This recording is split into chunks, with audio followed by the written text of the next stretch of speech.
Dunia hiburan Indonesia berduka dengan meninggalnya komedian legendarsi Jimmy Gideon alias Abdul Aziz. Minggu, tanggal 26 Desember tahun 2021. Kabar Jimmy Gideon meninggal disampaikan oleh komedian Dery Empat Sekawan melalui Instagramnya.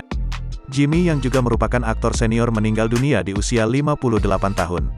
Sosok Jimmy Gideon adalah adik kandung dari komedian Ogut, grup Tomtam.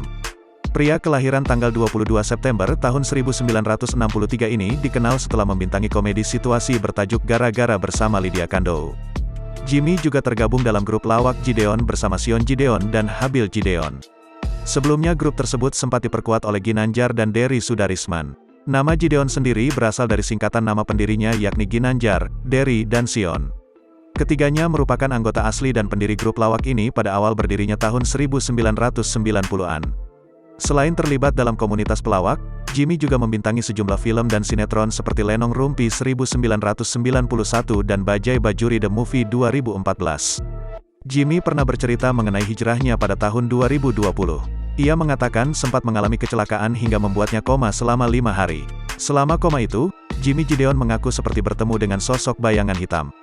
Setelah kejadian itu, ia lantas teringat akan kenakalan-kenakalannya dulu. Jangan lupa subscribe, share, komen, dan like ya!